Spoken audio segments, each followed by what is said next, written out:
നമസ്കാരം, curiosity YouTube ചാനലിലേക്ക് എല്ലാവർക്കും സ്വാഗതം. ഇന്ന് പി സി ബിയുടെ തന്നെ ഒരു ചെറിയ ടിപ്പാണ്.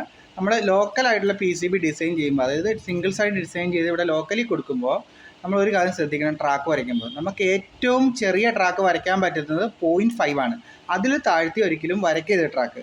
അങ്ങനെ വരച്ച് കഴിഞ്ഞാൽ എന്താ പ്രശ്നം വെച്ചാൽ, ഇപ്പോൾ ഇങ്ങനെയുള്ള പി സി ബികളായിരിക്കും. ഇപ്പോൾ നമ്മൾ ഈ ഐ സിയിലൊക്കെ കണക്ട് ചെയ്തേക്കുന്ന ട്രാക്കൊക്കെ ഉണ്ടോ, അങ്ങനെയുള്ള ട്രാക്കുകൾ 0.5 കുറച്ച് വരച്ച് കഴിഞ്ഞാൽ കണക്ടിവിറ്റി ഉണ്ടാവണം. ഡേറ്റ ട്രാൻസ്ഫറിങ് അങ്ങനെയുള്ള കാര്യങ്ങൾ ചെയ്യുമ്പോൾ അത് കറക്റ്റ് ആവണമെന്നില്ല. ഇപ്പം ഫാസ്റ്റ് ആയിട്ടുള്ള ഡേറ്റ ട്രാൻസ്ഫർ ഒക്കെ ചെയ്യില്ല നമ്മൾ. ഇപ്പം ഫാസ്റ്റ് എന്ന് പറഞ്ഞാൽ ഇപ്പോൾ നമ്മൾ ഐ സിയിലേക്ക് ഒരു പ്രോഗ്രാം അപ്ലോഡ് ചെയ്യുക, അങ്ങനെയൊക്കെ ചെയ്യുന്ന സമയത്ത് ചിലപ്പോൾ അത് വർക്ക് ചെയ്യില്ല. ചിലപ്പോൾ നമ്മൾ മീറ്റർ വെച്ച് ചെക്ക് ചെയ്യുമ്പോൾ പക്കയായിട്ട് വർക്ക് ചെയ്യും. അപ്പോൾ അവിടെ ഒരു റെസിസ്റ്റൻസോ കപ്പാസിറ്റൻസോ അങ്ങനെയുള്ള കാര്യങ്ങളിലൊക്കെ അത് നല്ല മാറ്റം ഉണ്ടാവും. അപ്പോൾ അത് നമുക്ക് പ്രോബ്ലം വരാതിരിക്കാൻ വേണ്ടി നമ്മളെപ്പോഴും 0.5 ചെറിയ ട്രാക്കുകൾ വരയ്ക്കാം. Okay, thanks for watching. By.